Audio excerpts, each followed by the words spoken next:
might finish the Marmar Kaimis for the third year.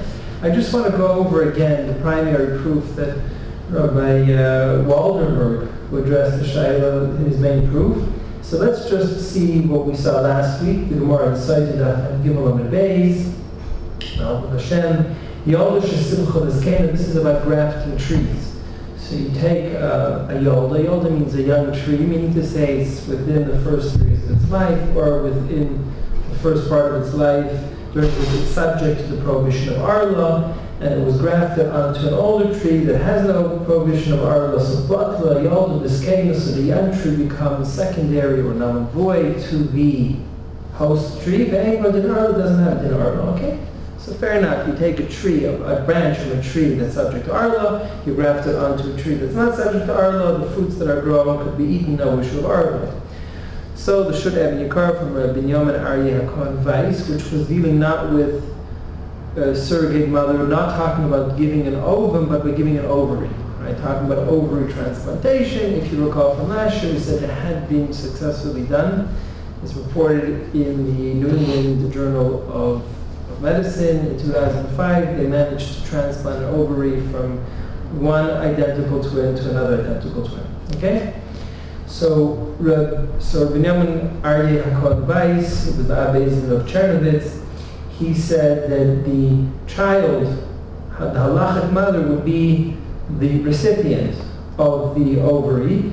And he compared it to this halacha that the branch which is grafted onto the host tree assumes the status of the host tree. So that by that same token, the woman that is the recipient of the ovary, she assumes the status of being the ovary has the status of being part of her body, so therefore she's the halachic mother. But that doesn't really, that's not equivalent to surrogate motherhood. Where surrogate motherhood, one woman gives an ovum, she gives an egg cell. Right. I mean, it's very similar. An ovum is not an ovary. An ovary is not an ovum. Yes, ovary is an organ. An ovary is an organ, and an ovum is a cell. Right. So the Tzitzi Lezer doesn't see a distinction, and I think it's fair not to make a distinction because, as we'll soon see, the point is that the host sustains the ovary. By that same sense, the host sustains the ovum. So in that same sense, you can say that if an ovary becomes secondary to the recipient, then you can assume by that same token that the ovum will become secondary to the recipient. Okay? So that's the opinion of the Tzitzi Lezer, and that's his main reason why he considers the surrogate mother to be the halachic mother, even though that's not really in line with the medical field and the intuition of most people. Where most people feel, well, if the DNA, the genes of the child is identified by what mother they gave the ovum, certainly biologically the mother is the mother that provided the ovum, but nevertheless, right, he assumed that the surrogate mother has the status of being the mother. So we raised an objection to this whole comparison. I'm sorry. Yeah, sure. By that reasoning, the donor mother has no status at all. Correct. According to the Tzitzi Lezer, the mother that gave the ovum has no status of mother. Exactly.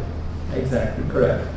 Now, we raised the difficulty. Rashi in Avodah Zarah brings this Gemara about grafting a branch of Arla onto a tree that is not subject to Arla.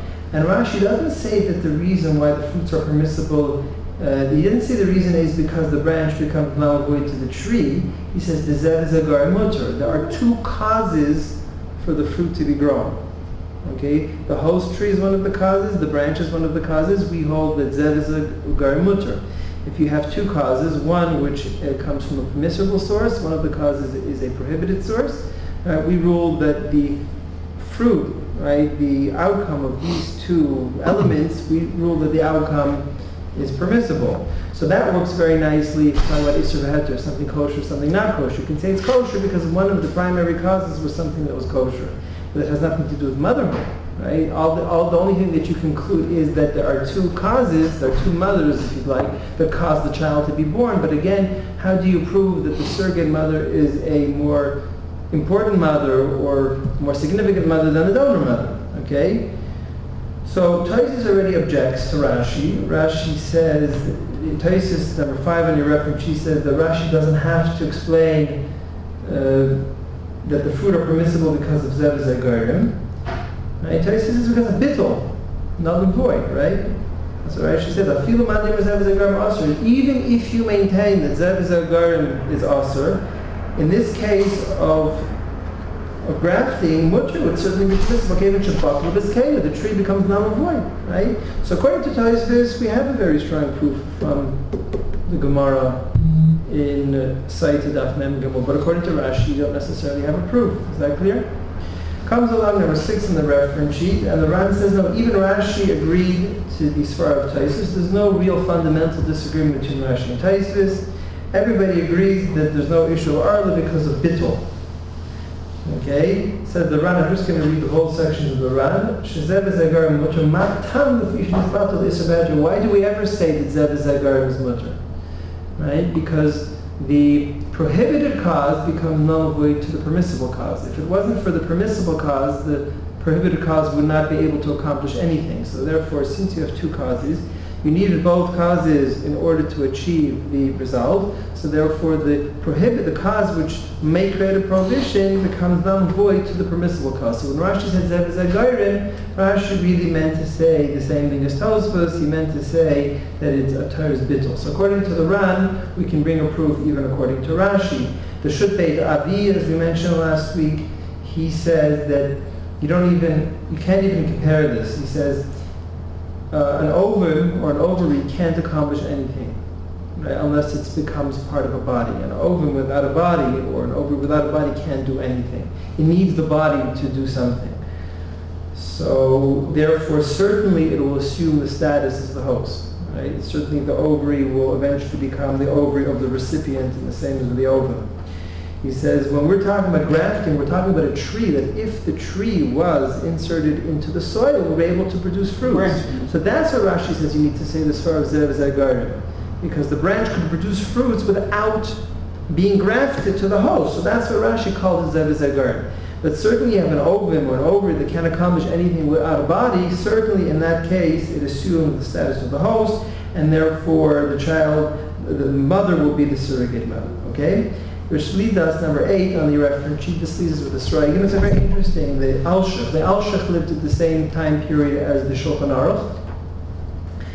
He was the Rebbe of Reb Chaim Vital. Reb Chaim Vital, famous Kabbalist. Now, Reb Chaim Vital is famous for being a student of the Arizal. All the Kitvei Ariel, all the Kabbalistic works of the Arizal were written by Reb Chaim Vital. Reb Chaim Vital also had a Rebbe in Nigla, right? The Rebbe that taught him the non-Kabbalistic portions of the Torah. And his Rebbe was the Alshich. The Alshich was famous as being a Maggid, the Alshich HaKadosh, but the Alshich was also a very important posek. And there's also the Sheretz and Shuvas of the Alshich. So he said that in his time, it was about 500 years ago in Sfat, they started, the issue of grafted Esrogim started to come to the fore. So they asked the Alshich about, can you use the fruit that was the product of a grafting between a lemon tree and an ester tree. This was necessary because the ester tree is very vulnerable. First of all, it needs to be fed a lot of water. It's very vulnerable to botanical diseases or what have you. So therefore, it was a strong incentive for the owners of the orchards to graft the ester tree onto a lemon tree. So he said like this. It's a very key point. If you look at the bold number 8 in your reference sheet, it says, "Im horkav yichor shalim." If you take the branch of a lemon, the elon, onto the fruit of an ester tree, like the question doesn't even begin. He says that the gardeners attest that if you take the branch of a lemon tree and you graft it onto an ester tree, that branch will produce lemons. So even though the host is an ester tree, which actually, the branch will actually produce lemons. So botanically, they will be identified as lemons. He says you obviously can't take a lemon as abimino because it's not hadar. You can't define as a tree as hadar. It's a lemon. It has the physical characteristics of a lemon. So we continue on. Turn over the page. The question really is when you do the opposite. When you take a yirchav, you take the branch of an ester tree and you graft it onto a lemon tree. So he says, what's coming out is botanically an esrig. It might have some slight characteristics of a lemon, but primarily the fruits that will be produced will be an esrig. So he says what you have here is the host is a lemon tree. It's producing esrogim, right? So if you'd like to say, botanically it's an esrog, but it's being grown thanks to the host, the lemon tree, which is the host. So what did he say? He brought this Gemara of Soita, right? He said, in as much as when it comes to Arla, right? If the branch is still within the first 3 years of its life, but it's not Arla because the host tree is older than 3 years old. So this is the same thing, even though it has the physical characteristics of an esrog, but it's defined as a lemon. And it's still this And it's still bottle. So even though it looks like a lemon, what do you say? There's this expression. What was something? It looks like a duck. It looks like a duck. It quacks like a duck, and walks like a duck is a duck. Well, not in this case. It looks like a lemon. It smells like a lemon. It tastes like a lemon. Excuse me. It looks like an esrog. It tastes like an esrog. It smells like an esrog. But it's a lemon because the host tree is the lemon, and you proved it from the din of Arba. So I think that this is an important alshich because I see a lot of similarity to the case of surrogate motherhood.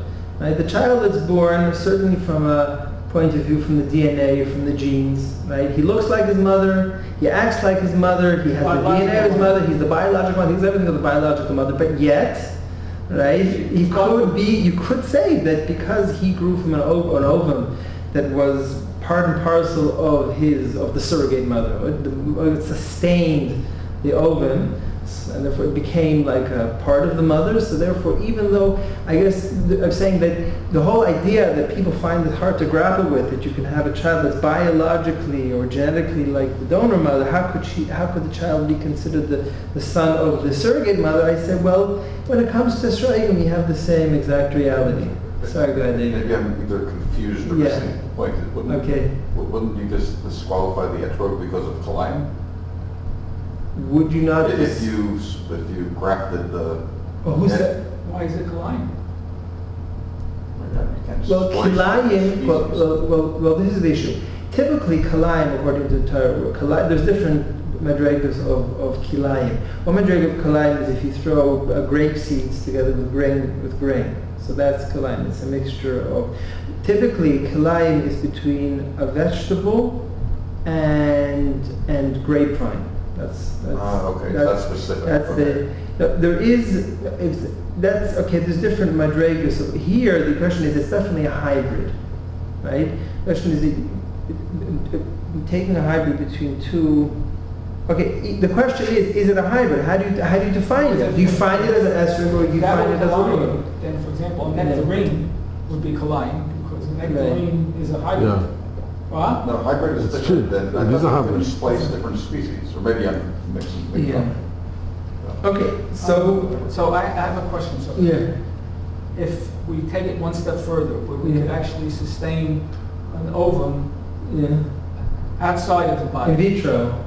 Well, no, just to have an incubation capability that would be outside the body. Would that mean the child had no mother? Perhaps, yeah. So that's what Yisach is raising, saying if the technology ever comes to fruition, which is likely it will, that they'll be able to fertilize the egg in vitro and then use an artificial uterus, if you like. In other words, they'd be able, instead of having a mother carry the child throughout 9 months of pregnancy, they're able to just produce the child in an incubator, if you'd like, and it would be a motherless child. Would be halachically a motherless child? According to the Tzitz Eliezer, it would be a motherless child, which is fascinating. But how do we rule? So it's very controversial. The Tzitz Eliezer and Rav Mordechai Eliyahu in his letter to the Poa Institute, they maintain unequivocally, affirmatively, that only the surrogate mother is the mother, even though genetically it's the donor mother. Not everybody agrees. So Aaron Lichtenstein and from the Eidach HaRedis, what was his name, Rabbi Meir Brandsdorfer wanted to argue the other way. What most places can basically do is they cover their ground. Right? What does that mean? If one of the mothers is not Jewish, you make them go through a Gir L'choma. Right? What is it? She has to be Makayim Mitzvah Kibbutz Devayin to both mothers. Okay, can I mention there's a case, very well-known family where the mother couldn't carry the babies, so a very good friend of hers who's Jewish was acted as a surrogate, but then gave her the children and she raised the children, and her father's a very chashuv rav.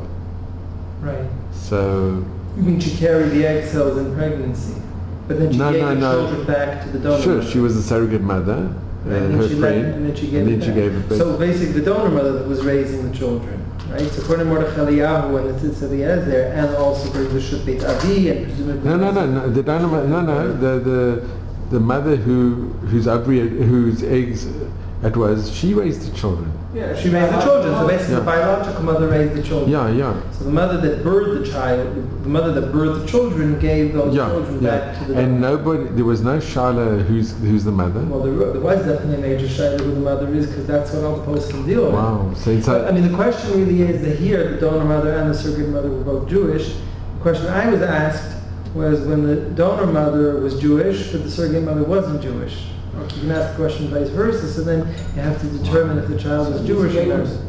That's exactly, do you need to do Geirus or not? But then you get into issues of Yerusha, then you already get into much more sticky issue, because the child might want a Yerusha together with his siblings, right? With his, again, if he claims, let's say, for example, that his surrogate mother dies, so he wants a share in the Yerusha. The Yarshim claim that he's not. The Yarshim claim, no, you're not our brother, right? There is such a case like that when you don't know the fathers, which was commonplace even in times of the Talmud, right? Where it looks like the case the Mishnah Yevamos talks about a woman remarried after 2 months of losing her first husband, then she gives birth. So you don't know today with DNA testing, maybe you'd be able to determine to almost certainty that. I mean, somebody pointed out, one of our remote listeners, is that you can, even with DNA, how do you know that the father didn't have an identical twin?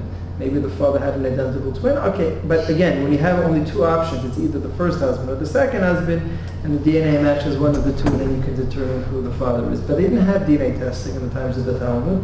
So the Gemara says that he wants a Yerusha with the kids of the first husband. The kids of the first husband say go to the kids of the second husband. He wants a Yerusha with the kids from the second husband. They say go to the first husband. So I wonder, according to Mordechai Eliyahu and the Tzitz Eliezer, they were entitled to a share in the Yerusha with the siblings of the surrogate mother. But I guess according to many poskim, he wouldn't be able to get from either, because each set of siblings would push it to the other family, right? Okay, so, yeah. So now we get to part number 2, the Shir number 9 in the reference sheet. This is a pasuk from Esther, okay? Parak Beis, pasuk Yitzayin. But he as Hadassah. Mordechai was raising Hadassah. He Esther. Okay, Hadassah is actually her Hebrew name. It's Lashon HaKodesh. Esther is Persian. It means the moon, I believe. I could be mistaken. Bat Dodo, right? Esther was a niece of Mordechai. She didn't have a father and a mother. Okay, so she had no mother, she had no father. When her mother and father died, Mordechai adopted her as a daughter. Okay, so the pasuk is clearly redundant. It said, she had no father, she had no mother. Then the pasuk seems to be redundant. It says, when her mother and father died. Obviously, it took when her mother and father died. Okay. So the Gemara Megillah says, what's the repetition of whilst she was pregnant, whilst she was in utero with her mother, her father died. Or Ibras is more, that's not a correct translation. Ibras means when her mother became pregnant, her father died. So which means that her father impregnated her mother, and then right away he died right after impregnating his wife. Yoldata and childbirth Meisi Ima. So before she even managed to exit the uterus, wasn't it? Boaz died. Yeah, Boaz died the same night he impregnated Rus. Good point. Thank you for tying that into Shuas. Okay. So basically, you follow that her father died right after impregnating his wife. She died in childbirth. It means right before she exited the womb. Wow. So she never had a moment in her life or in her existence that she had a mother or father. Now here comes a key Rashi. When Rashi explains this Gemara in Megillah, Rashi says, I'll just read the second line, she didn't have a father from the moment that her father was suitable to assume the status of being a father. So, Michael, that addresses the question that you raised last week. When does the father assume the status of a father? Rashi seems to indicate from the moment he impregnates his wife. Okay, so from the moment that he does the impregnation, that is the point in time at which he assumes the status of being a father, which makes sense because he did whatever act is necessary for the male to do in the reproduction of a child.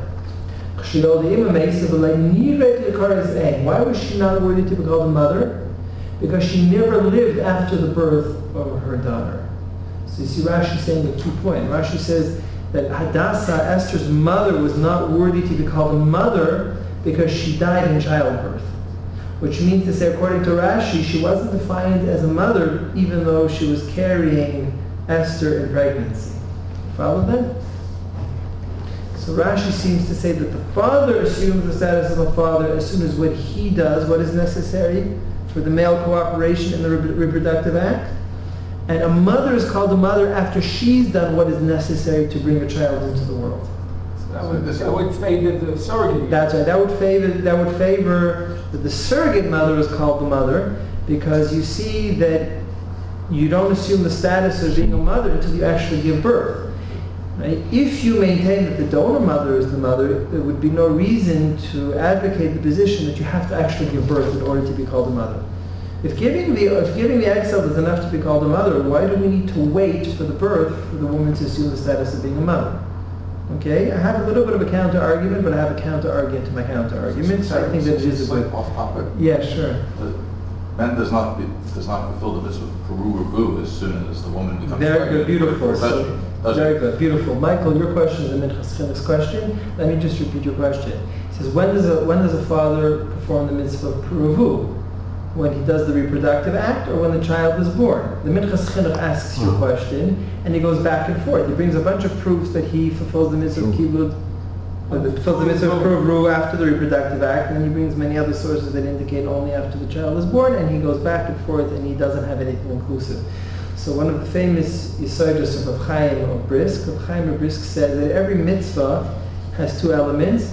One is the Maisa mitzvah, the act of the mitzvah, and then there's the kiyum of the mitzvah, the fulfillment of the mitzvah. He says most of the time the two come simultaneously. He says, but Pruvu is one of the examples of when the Maisa mitzvah, the act of the mitzvah, and the fulfillment of the mitzvah come in two stages, and there actually is a distinction between the two. And Rav Chaim has many brilliant observations in other mitzvahs, for example, having to do with the mitzvah of Tekiyah Shofar. There's machlokes between the Rambam and Rabbeinu Tam. What's the actual mitzvah? Is the mitzvah to blow or is the mitzvah to hear the sound? Right?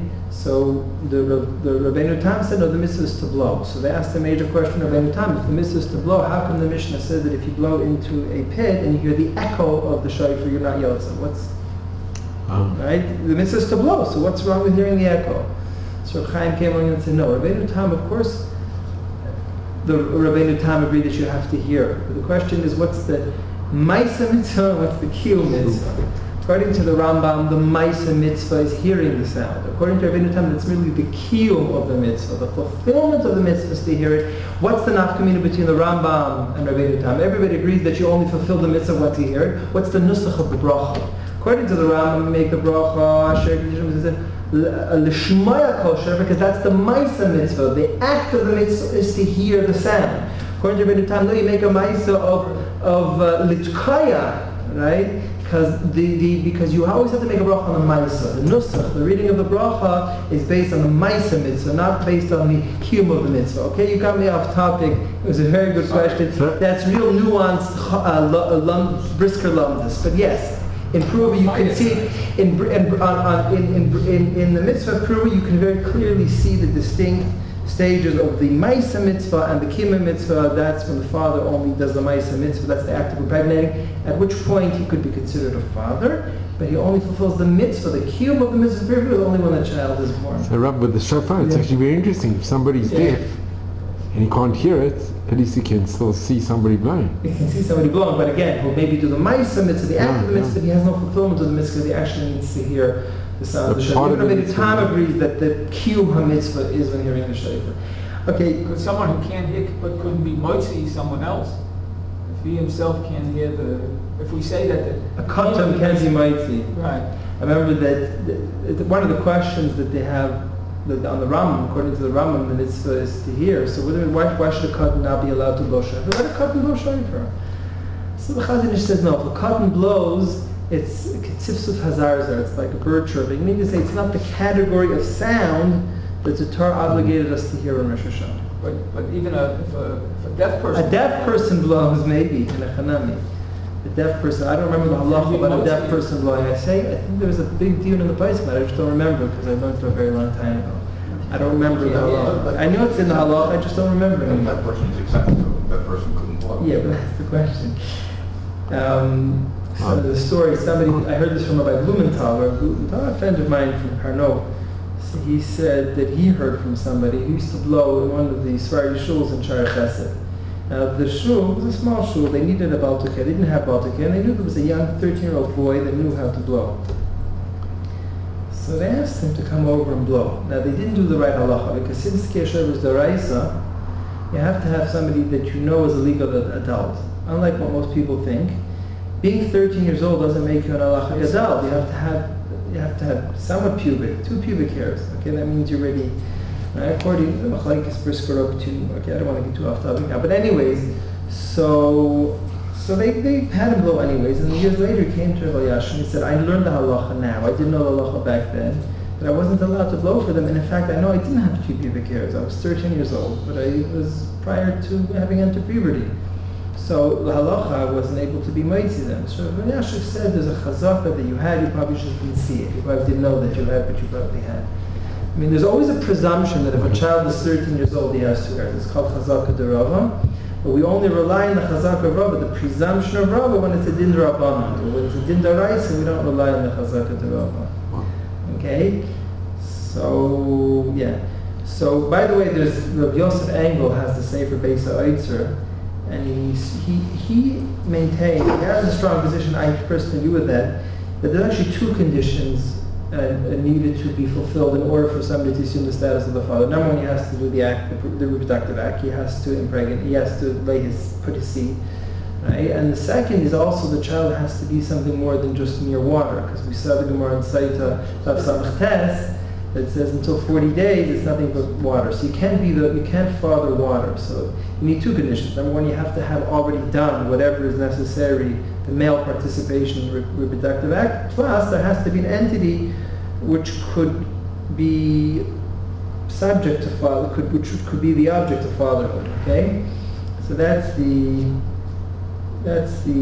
2 conditions that need to be fulfilled. Okay, he brings Gemara and Sanhedrin that says you need to be ben Sarim. Okay, let's not get too off topic. So anyways, so now according to this Rashi is very clear. The father assumes the status of father very early on, but the mother can only be called the mother once she gives birth, and that's why Hadassah had no mother. There was never a mother for Esther, because she wasn't alive when the birth was completed.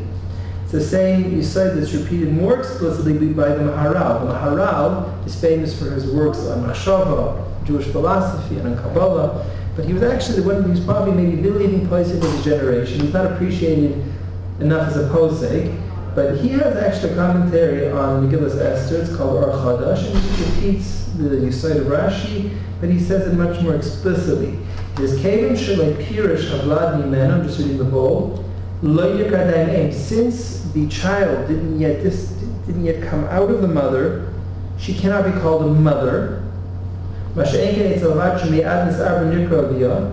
to the Maharal, as soon as she becomes pregnant, he is a father. Why is it that a woman doesn't have the status of a mother until after she births the child? Because until then, we maintain that she's a limb. The fetus is a limb of the, when the progressives say it's a woman's body, they're right, according to this opinion. Yerach over Imoy. The only difference is that they maintain that they're allowed, therefore a woman is allowed to abort a child at any stage, but we maintain that she's not because of the Marid. The Marid says you're not allowed to self-injure yourself. A person is not allowed to cut himself. Another person is not allowed to do anything that incurs injury upon himself. And therefore we maintain that abortion is a category of self-injury. Okay, at least according to the Marid. This goes back to the... Right? So we say, we could agree with the progressives that it's a woman's body, but we don't agree that therefore she should be allowed to abort. Okay? I mean, that's just one element of our whole share on abortion. There are obviously many, many other angles to the whole question of abortion. Okay? This may be an obvious point. I'm just missing something. Yeah. We're learning from the Lashon, Ein La'av La'ain. that the father begins, assumes the status of fatherhood at the point of impregnation of seed. Yeah. And the mother, not until birth. But where do you see that? The Lashon is identical. There is no Lashon in the Pasuk, but there must have been some reason why the Pasuk was redundant, because the Pasuk said, Ein la'av ein. So it means to say that, so this is because of the double Lashon, not only did she not currently have a father, mother when she married Mordechai, you mean to say there was never any point in time that she had a mother or father. There was never a moment in her lifetime that there was a father or that there was a mother. Her mother was never a mother for her, and her father never was a father for her. Okay, so that's based on the redundancy of the pasuk. Okay, so that's to spell it quite clearly by Rashi and the Maharal. This Yisod is repeated again in part number 3 of the Shir number 13 on the reference sheet. This is a Yisod. On a Doraisa level, if you have two siblings, they're not Jewish, both of them convert. They become Jewish, they go through Geirus.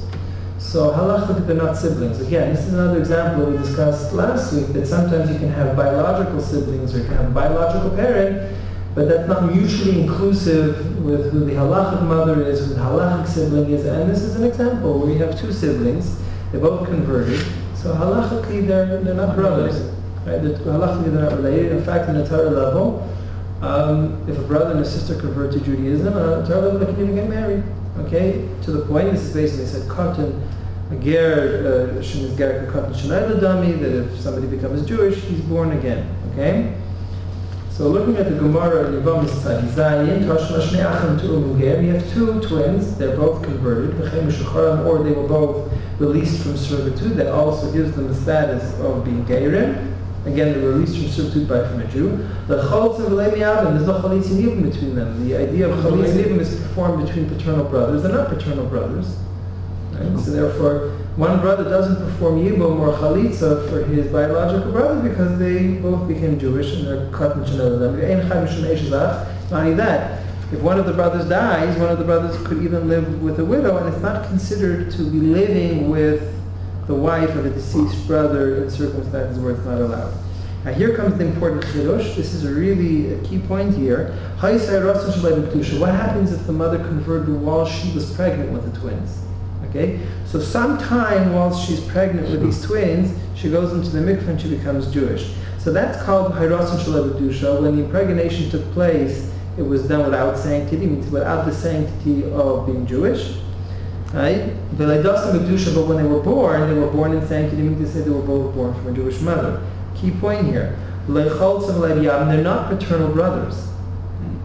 But they are maternal brothers.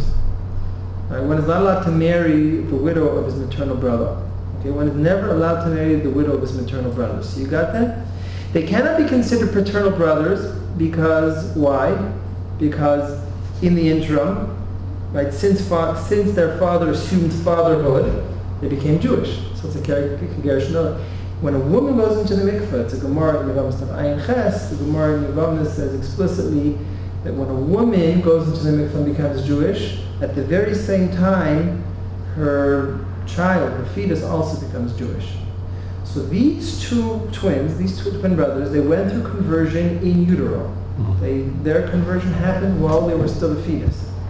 Right, clear? So they're not considered paternal brothers because they converted after their father assumed fatherhood. And Kerkot Chanelodami, their Geirus, if you'd like, nullifies, rescinds the former status of fatherhood. But they're considered maternal brothers because at the time of birth, they were Jewish and the mother was Jewish. This is a key point. So before we were talking about the Megillah, Ein la'av ve'ein was a play on the words of the Megillah, it didn't have any halachic impact. According to the Gemara, it has major halachic import. Right? Because the mother only assumes the status of mother at the time of birth, so they're considered maternal brothers. But they're not paternal brothers. So what would happen, say, if the father was a Levi? Are they Levim? Or well, they went through conversion, so the father wasn't Jewish. The father can't be a Levi, the father wasn't Jewish. Well, the father could have been Jewish. Could have been Jewish? Actually. No, could have been Jewish. No, the father could have been, she wasn't Jewish. Oh. Say the father was Jewish, she wasn't Jewish, she converted while she was pregnant. The father was Jewish. The father's so Jewish. therefore they need to do Pidyon Haben. No, or are they Leviim if the father's Jewish? No, more so is he considered a father? Is he considered More a father? basic. So a lady impregnated a Yeah. Jewish woman. Yeah, and then she converted while and she was then pregnant. she converts while she's pregnant. What happens to the But sex? again, when he impregnated her, Goyim don't have a yichus. Well, no, Goyim have a yichus. The yichus doesn't follow the father. That's what Rashi says. Where's Rashi over there? Rashi says, "The hani bali achim ninu min ha'av. Tipa achasim eschag is the shama filo achilo." No, but if we follow the Gershon kan shnada dami. right, so if we follow that rule that ger is kikot shenola dama. No, so they would not be considered a lady because look at Rashi. The tzad yibu min ha'avu v'hani ein ha'av. The zer mitzvah kibehema. So, but if it's a Jewish father impregnating a non-Jewish woman, again, I'm not sure if he would have the status of being a father. He wouldn't have fatherhood because at the time that he fulfilled or he assumed his status as being a father, it wasn't a Jewish relation. It wasn't a Jewish union. It wasn't a. I don't think the father would be considered a. No, I don't think they would be considered Levium. The woman converted; they're considered converts. They're not considered Levium. They're not considered because you can only assume the father can only assume the father can only confer status to his children as Levium when he cohabits Once with a Jewish they're woman. born, Yeah. do they have any connection to that father? No. So there's no connection. There's no connection to the father. A lady can only confer the status of a lady to his offspring, or even confer the status of being Jewish to the offspring when he cohabits with a Jewish woman. He didn't cohabit with a Jewish woman, he cohabited with a non-Jewish woman. So he doesn't have the capacity to confer whatever status he has to his offspring. Okay? But this is a very key point that they're considered maternal brothers because motherhood is assumed at the time of birth. Okay? So, I can go through some, maybe after the show. I have a lot of mental acrobatics on this, where I have a counter-argument to this, and I have a refutation of a counter-argument. In the end, as Rat Hashem, I hope to God that I'll be putting out another 4 volumes of Man's Shaitas and Shuvahs. So I have the whole back and forth there in the Sefer, but I think that ostensibly this is a pretty good source.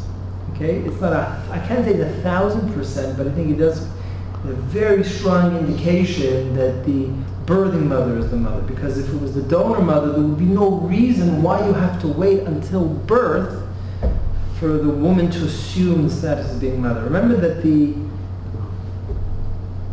a person could be a father even though Uber Yarachima, even though the Uber is a limb, but you could still be a father in a limb. That's a father in a limb. Right? So it's in that same status. If you consider the donor mother the mother, so let her be a mother, even whilst the child is a limb of another woman. Why not? Okay. At the time all this is written, there's no difference between being the biological and the... No, there isn't a difference, but the question is, how does halacha define motherhood? And halacha defines mother by birthing a child, just like with the esrog. Right? It's an esrog, it looks like an esrog, it smells like an esrog, it tastes like an esrog, but since the host tree is a lemon tree, the Alshach said that it's a lemon. Okay? It has the halachic status of a lemon based on the precedent that the Gemara in Sotah gave us from Arba. Okay? So let me just make a summary, an interim summary. I was asked to make summaries. So we have 2 sources that tell us that mothers just assumed at birth. Number 1, from Esther, the Gemara Megillah Daf Yud Gimel. The Gemara says that Esther never had a mother at any point in time, and Rashi explains that her mother could have only received the status as a mother after birth, and she was not alive after birth. And the other status is that, as the Gemara says, that a woman that goes into the mikveh in pregnancy while she's pregnant with 2 twins, they're not considered paternal because they went through a geirus after their father had assumed the status of fatherhood, and therefore they start new. But they do have the status of maternal brothers, and the Gemara very clearly states, as Rashi there states, that the status of motherhood is assumed at the time of the birth, so therefore these twins are considered to have began sharing a mother after their conversion. They began sharing a father before the conversion. The conversion rescinded the status of their father's fatherhood, if you like. But they shared a mother at the time that the mother assumed motherhood, which was after the act of gerus, after they became Jewish. Okay? So I think that's a very fair proof. Okay? Number 17 in the reference sheet I mentioned, this is my own original proof. I have 3 original proofs. They're not ironclad proofs, but they just lend support to the position that the surrogate mother is the mother, or the birthing mother. So we stated this last week, the Gemara in Yevamos Daf Daled, B'chois ein shekein bados. The Gemara says that there's never any doubt, aside from post-birth circumstances, but one could determine for certain that people, who the mother is. One could determine who the mother is for certain. Okay? The child is witnessed coming out of his mother's birthing canal, so we know for sure that she is the mother. The father, we also know for sure that he's the father, but not on the same level. It's because of a chazaka. Halachic presumption. Right? Bila says about normal if a woman becomes pregnant, she becomes pregnant from her husband, unless a woman commits adultery. Somebody pointed out when I remember this, I keep on saying a woman adulterated. I keep on using it out of habit. There is no such term for committing adultery. Adulterated is an adjective. You can say adulterated is an adjective, but you don't use that term. As somebody pointed it out. Some things I'm aware about, but they just slip from habit. Someone commits adultery, okay? So, aside from cases of adultery, which is rare, relatively speaking, so therefore there's a chazaka, an assumption that the husband is the father. Now, it's still considered a certainty. In fact, if he curses that man, it will be chayav misa, right? The chayav misa, the death penalty that's incurred for cursing a father, you can give him the death penalty. It's also vaday, but the Gemara just points out that it's not the same level of certainty. Okay? A mother is not based on a chazaka, it's not based on a presumption, it's an absolute certainty as opposed to a father, which is based on a chazaka. Now, my argument was that if the donor mother is considered the mother, then birthing isn't either a certainty, it's a chazaka. Which means that I should say, it's not an absolute certainty, it's only a chazaka. Who says that because the child came out of the birthing canal, who says that means that he's a child? Yes, there's a chazaka. The chazaka is that normally if a child comes out of the birthing canal, the birthing mother was also the woman that provided the egg cell. But again, that's a chazaka. Right? Then if you have to rely on the chazaka, that you assume that if a mother birthed the child, she also provided the egg cell, that makes her the equivalent of a father. A father is also based on a chazaka. So I think that lends support that the birthing mother is the mother. My second proof is a very interesting proof. The Gemara in Yevamos 18. This is very interesting. So I'm going to make you, this is mental acrobatics at its best. So I really need you guys, our listeners, to really stay with me, okay? This is going to be real mental acrobatics. If you can follow me, right, from the beginning to the end, then that will make you, that will be very impressive. Okay? But I think that most of it, I'll try my best with the help of Hashem to try to make this clear. Okay, a fascinating Gemara in Yevamos Daf Samach Daled, number 18 on your reference sheet. The Gemara says, "Sorry, meno ailinus haisa." Ailinus is a woman that's infertile. The Gemara says that there are very strong indicators that a woman is an ailinus. We learned it recently in the Daf Yomi. If she doesn't go breasts, female breasts. If she doesn't go pubic hair, there are many physical indications that a woman is an ailinus, that a woman is infertile. The Gemara said that Sarah Imenu was an ailinus. The Gemara says Sarah Imenu was the most beautiful woman, so she still may have had the female characteristics. A woman could be an ailinus even if she has breasts and she has other sexual characteristics. But nevertheless, I'm saying that it's an indicator. If a woman doesn't develop any sexual characteristics, obviously that's an indication that she's infertile. But in any case, the Gemara says that Sarah Imenu was an ailinus. Shneimar v'ati Sarah akara ein le valad. What does it mean ein le valad? Valad could mean a child, but a valad could also mean a uterus. So the Gemara, for the Beit Vlad, she did not have a uterus. She didn't have a uterus. Ein le valad, she had no uterus. God made a miracle and created a uterus for her so that she could bear Yitzchak. Now when I saw the Gemara, I found this extremely perplexing. What's the perplexing? Why is this Gemara? So look at the next piece of your reference sheet, number 19. What does the pasuk say? Chada liyos l'sar kenoshim. She discontinued she was no longer menstruating, which means the Torah says she stopped menstruating, which means she was once menstruating. And I was thinking of, how on earth does a woman out of uterus menstruate? This is absolutely perplexing. I said, I couldn't believe it. I said, I have to find somebody that asks the question. So I went looking through the source and can somebody ask such a blaringly obvious question? I didn't find it easily, but I came across it in the Shut HaLevi. Fascinating question. Now, the Shut HaLevi deals with what I believe is a theoretical question. I believe this is a theoretical question. I don't think it actually happens. It's halacha that if a woman is proposed to, a man proposes to a woman, please marry me. When she accepts the proposal, I guess the emotional experience of accepting a proposal could initiate menstruating. That's what the Gemara says, okay?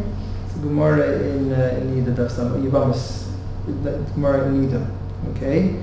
So now, the question was like this. There's a woman, I guess it was a second marriage, and she had her uterus surgically removed, and a man proposed to her, would you like to marry me? And she accepted it. So the question was, does she have to suspect that maybe she menstruated? The Chachamim said after a woman accepts a proposal, wait 7 days before getting married. Wait 7 days, go to the mikveh and then get married. Maybe you menstruated because of the fact that you accepted the proposal, but still the woman doesn't have a uterus. So there's a second marriage. I guess they need to get married quickly. Would you like to marry? Yes, let's take care of this 1, 2, 3. Wait, do we have to wait 7 days? Maybe you menstruate. I can't menstruate. I don't have a uterus.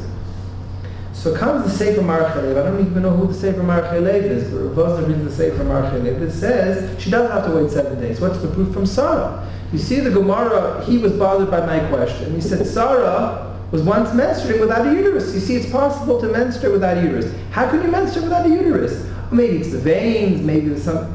Rav Wosner says there's no such thing. If a woman, the only blood that could render a woman a nida is blood that comes from the uterus. If it's not blood that's coming from the uterus, it doesn't even render a nida.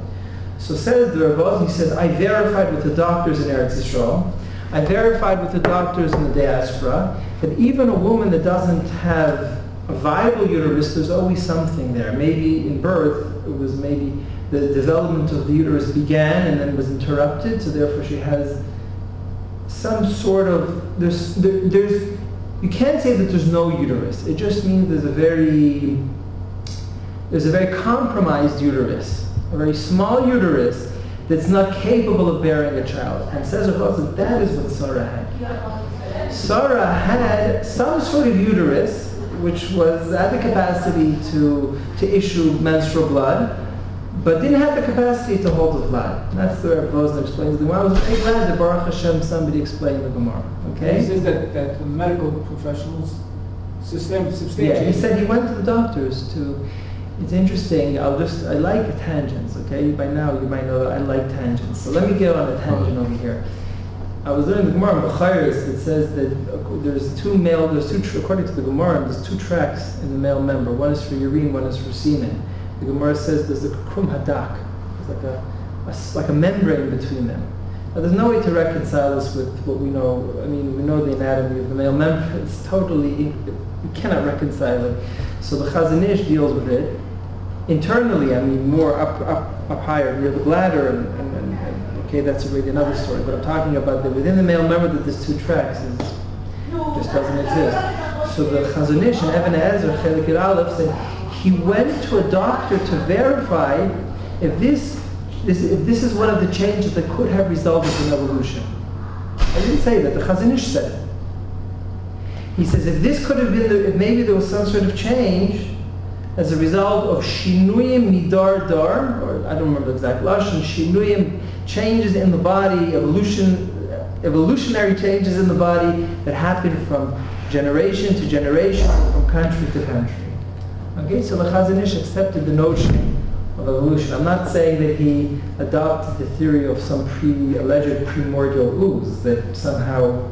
And also probably not that monkeys became men. Not the monkeys came in, but obviously there is a certain degree of evolution, and he wanted to know. I always assumed that I always assumed that the traditional belief of evolution, where with Darwinism, what Darwin believed that all evolutionary changes happen gradually. So, according to Darwin, you would have expected that you would have had some sort of interim stage where, at one stage where there's 2 tracks in the male member, and then there's some stage where they start to merge, if you'd like, or semi-merge, and then at some point they became one. But I was told that actually a lot of evolutionists believe that there are sometimes abrupt changes, right? It does exist within evolution, but it'd be something interesting that, they have art, they uncover, the icemen, but people frozen in the ice, and then they could uncover it. The first thing I would do, is perform an autopsy on his male member to see if there's anything to this Chazon Ish, because I'm really curious to know if there's any validity into this possibility that maybe there was some sort of evolutionary change that completely changed the anatomy of the male member. I'm off totally on a tangent. So what did I mention is he said that the Rav Wosner went to verify with the doctors. He said the Chazon Ish often also went to verify with the doctors. Okay?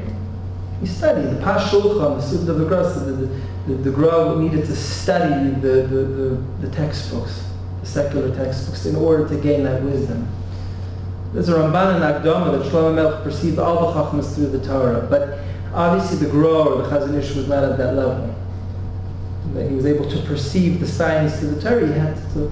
In fact, he said that the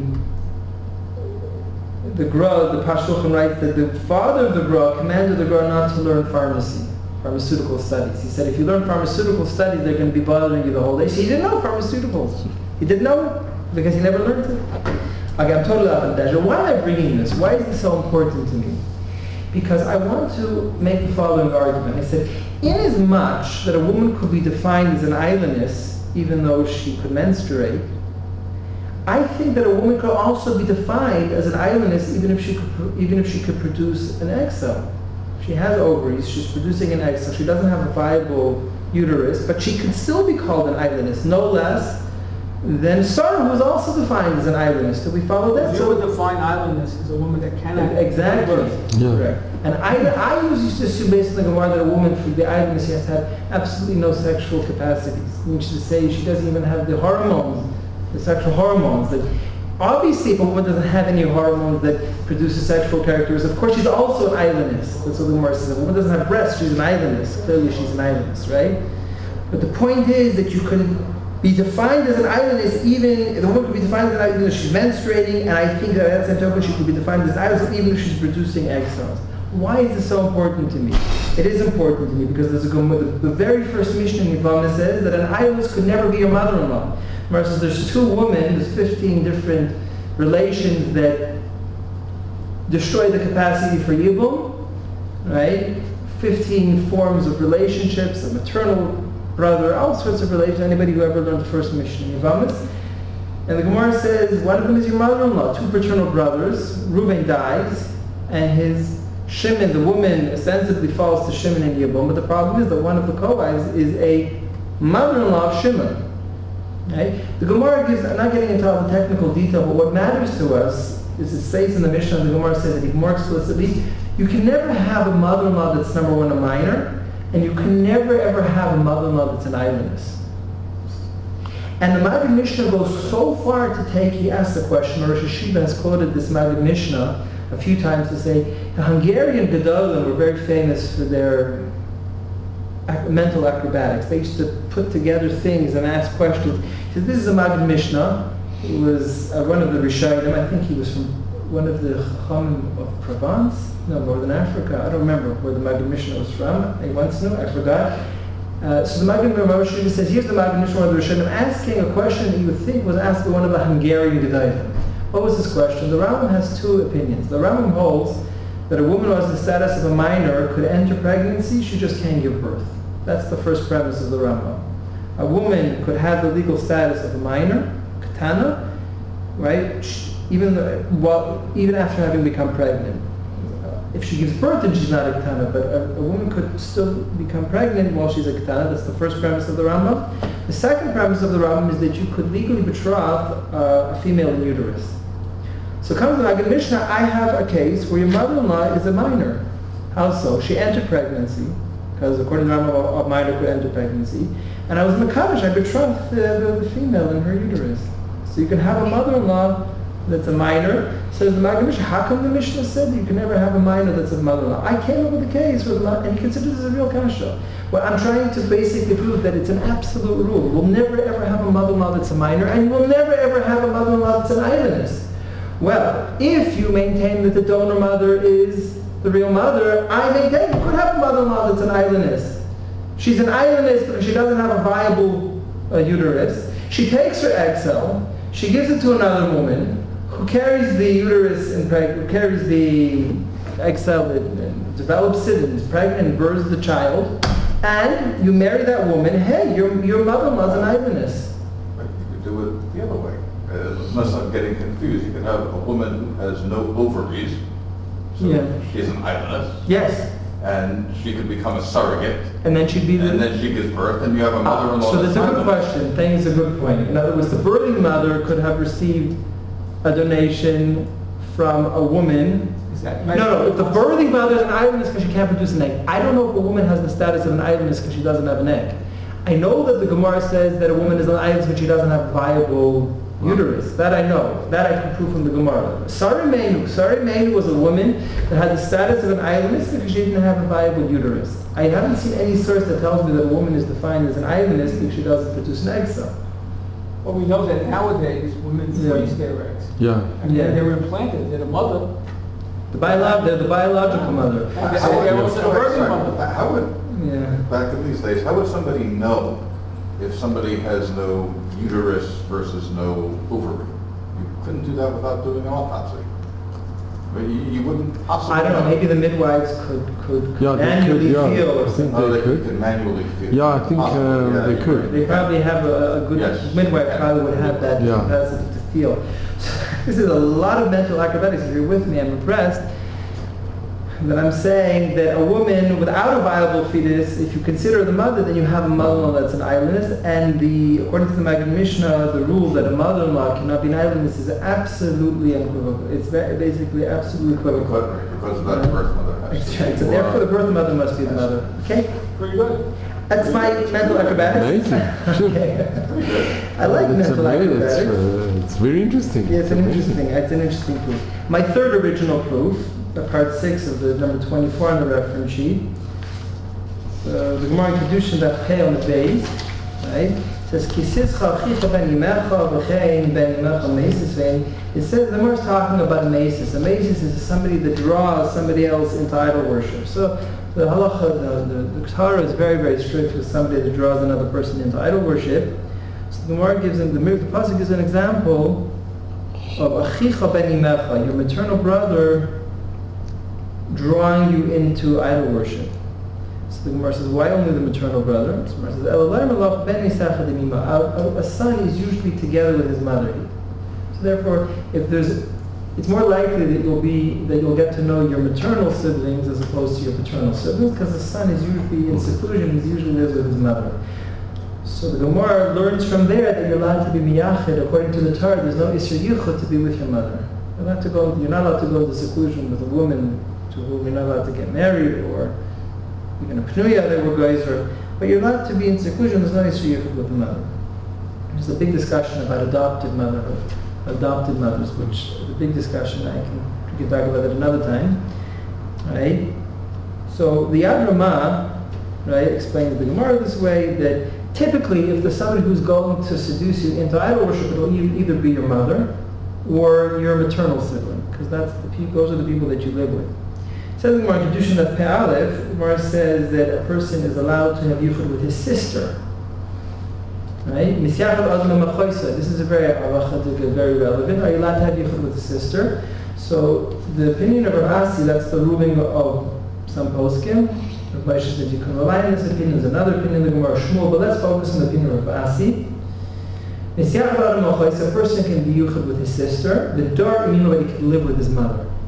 You hear the difference? He could have yichud with his sister, but he's allowed to live with his mother. Says Rashi, it means it'll prokim.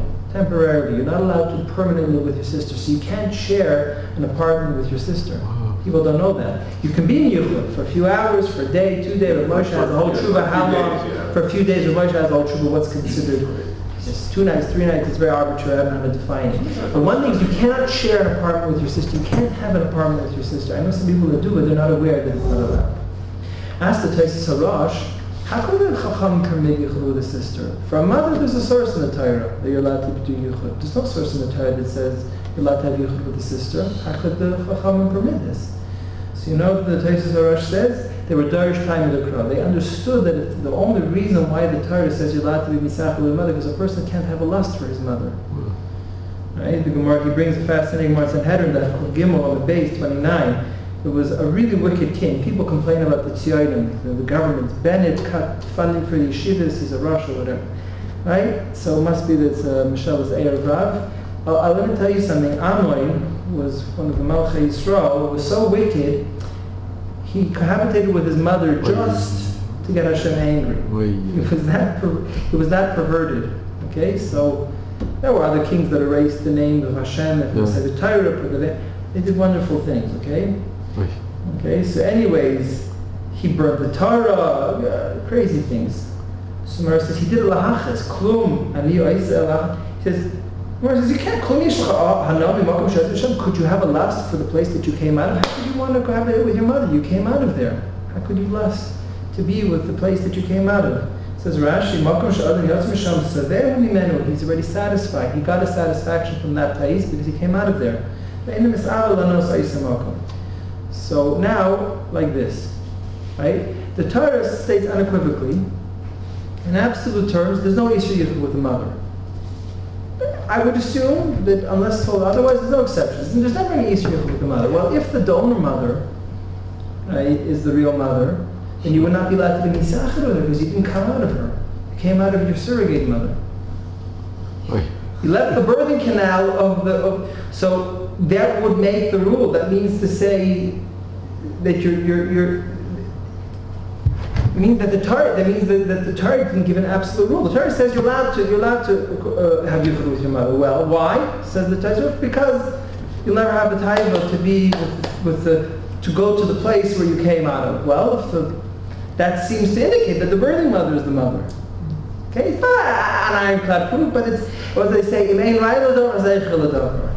Okay, I don't. There's just a little bit. So, Rav, so what is the ruling? If are you allowed to?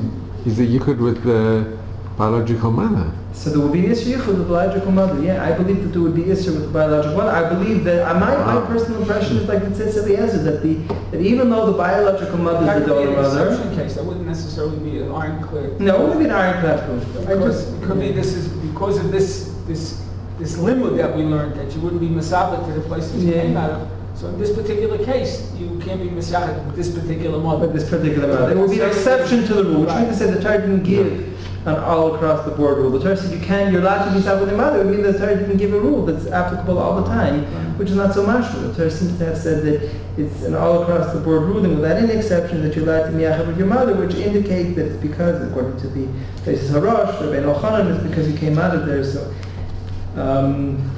Maybe I'll just take, I'm not going to give a third share in surrogate motherhood, but I'll take 3 minutes just to point out some of the things. I wanted to point out if you can have two mothers. All of the proofs we've brought thus far indicate that there's only one mother. I refer you to Minchas Chinuch, who talks about androgynous. Androgynous is a person with dual genitalia. It gets into all sorts of cases where you might have two mothers. The Minchas Chinuch says there's no such thing as two mothers. There's something to be said about that. There's another point, there's a famous target, everybody mentions this target, Meinasan. Let's just mention it. Let's give it 2 minutes. Number 40 on the revenue is the Al-Khayal, the Bas Dina. Leah gave birth to a daughter called Dina. So everybody knows that she was supposed to have a boy, and then she prayed, and then so the target made a sense that they were actually swapped in utero. Rachel was pregnant with Dina, and Leah was pregnant with Yosef, and then they were swapped in utero. Don't ask me how that happened. Because we don't know how that happens. I don't even want to bring a proof in here, because if you told me how it was done, then I could start discussing if it's a proof or not. But all the poskim, the Rav Vaz wanted to bring this proof, Rabbi Tzal Safran, that originally we began with. So he said that, what does the Torah say? The Torah says that Peled, Dino Bas Leah. Dina was the daughter of Leah, so you see that the birthing mother is the real mother. And then have another discussion, number 10. I'm not going to do it. You can do this homework to see if Lemeidim and Haggadahs, if you're allowed to learn rayos from Haggadah to Gemaras. Halachas, Gemara sources that are not really halachic in nature, they're just Haggadah, you can look at them. I'm not going to carry on. If there's any recommendations what you'd like the next year to be on, I'm happy to take recommendations. Can I make it? Sure. Because it's very topical, the Jewish aspect about abortion. Oh, we did already 4 Shiur on abortion. It's already... We already had it. It's on YouTube. I highly recommend it. I was thinking maybe doing the great Smicha controversy. Between the Ralbach and the Ralbach and the major Smicha controversy. Whether we don't really have to. Couldn't bring, that was the big machlokes. The Rebbe of the Beis Yosef and the Ralbach wanted to teach Machadish. He wanted to renew the Smicha, and the Ralbach went to war against him. I haven't decided what I'm going to do next. I'm still looking forward to hearing about Hechim Echirah. I had to Mechira, we could do Mechira. Edinburgh is a much bigger topic than the Snichel. We're talking about in terms of Shemitah. Yeah, there's so many angles. There's so many angles to Heter Mechira. There's the whole issue of like Sichaning. There's the issue of Yivol Nachri. There's the legality, the monetary legality. There's so many angles to Heter Mechira. That was that Heter Mechira was only during the period of the early days of the state of Israel where they couldn't survive without it. Actually, Mechira was established before the founding. Right. Before, But I'm saying that at that time, became real, it really happened. It was Rabbi Kook was originally opposed to the Mechira, and then he said it's impossible. There's no way to find Shabbat. So I'll keep you posted about the topic for next week. They bring a Parashat Torah. The Parashat Torah says Shimon was allowed to marry Dinah because they weren't maternal. So the Torah takes it the other way around. The Torah says the real mother was really Rachel, and that's where Shimon was allowed to marry Dinah. Even though the Torah says Leah was Dinah, okay. I'm not such a fan of that whole, bringing that whole thing into the discussion. Again, I'm not so impressed by the Torah, because the Torah does say Dinah Bas Leah. I'll keep you posted about next week's topic. Either Heter Mechira or the Smichel controversy, or if there's any other suggestions. You like Heter Mechira? Yeah. All right. Okay, so I'll do Start with it. Heter Mechira. I'm quite busy getting my sperm out, and Heter Mechira is a big topic, but there's always Siyata Dishma. It's not a one-year topic. It's not going to be one shir. I don't know, the Heter Mechira will have to be a lot of shir. It'd be a lot. Because first of all, you have to talk about whether it's much of a chalal to sell land in Eretz Yisrael. That's one whole topic, which I don't know, maybe, okay, I'll try to do that in one shir. Then there's a whole other topic, l'chayis between the Marit and the Beis Yosef, if a guy owning land, b'chalal, if it at all removes the Shemitah status. According to the Marit and the Chazon Ish was adamant about it. Not the Marit, the Mabit, excuse me. They're absolutely adamant that it doesn't even help. Okay, that's a whole other shir. And then there's the whole other shir about the monetary legality. In other words, is it a real sale? Which has obviously a lot of common ground with Mechiras Chametz, selling Chametz. It's a whole other topic. And there are other elements too to Mechira. It's a good topic. It's interesting that there's a problem with Heter Mechira because in the Ami magazine on Pesach they had an article that the Eirech HaReidis, which doesn't rely on Heter Mechira, which is Yivol Nachri, which is very similar to Heter Mechira. Yivol Nachri means to say buying produce from fields that were owned by non-Jews. So first of all, they ran into problems where they thought it was a non-Jew and then it turned out that there was a Jewish mother. Okay, but a lot of them don't identify as Jewish because they have a Muslim father. So there's other issues that they catch the Arabs all the time on camera trying to sneak Shemitah produce. You're taking from land in the Palestinian territories and they have a free, sometimes they try to get away with all sorts of monkey business, right? Because it's profitable for them to sneak in regular Shemitah produce because it can make more profit for them. Right now, I was expecting much more trouble with Shemitah. It's my Yeah. first year, Yeah. and my first Shemitah in Eretz Yisrael. Yeah. So, but I was told that there's much more coming. For example, we're getting things from Africa, from Poland, that are being imported where there's no even chash. So, for example, that in many of the places now, they tell you that comes from Nigeria, from Kenya, they're bringing in things. They're bringing in stuff. From a Shemitah point of view, the best thing is to take stuff from Chutz La'aretz. The problem is that you want to help the farmers. No. Oitzer Bezdin is a very problematic heter, but I think that it's still the best heter because it's to support the farmers. I love the case. I'm a strong advocate of taking care of Jewish parnasa. Yeah, that's actually why I personally tend to prefer Heter Mechira over Nochri. You mean for Oitzer Bezdin over? Yeah, I've always basically, I love the observation. I mean, it's much easier if you accept Heter Mechira because there's much more of that available. Yeah, Heter Mechira. I just on a regular achas, I think Heter Mechira is a real heter. It's not the most ideal heter, but I think that it's a real heter. I think it's a real heter. Yeah, that's my thought. It's a real heter. The Chazon Ish was so opposed to it, but again, the Chazon Ish was opposed to Yivol Nachri too. I think whatever objection you have to Heter Mechira, you should have to Yivol Nachri as well. Okay. Let's wrap Thank you so much, Rav. Thank you. Chodesh Tov.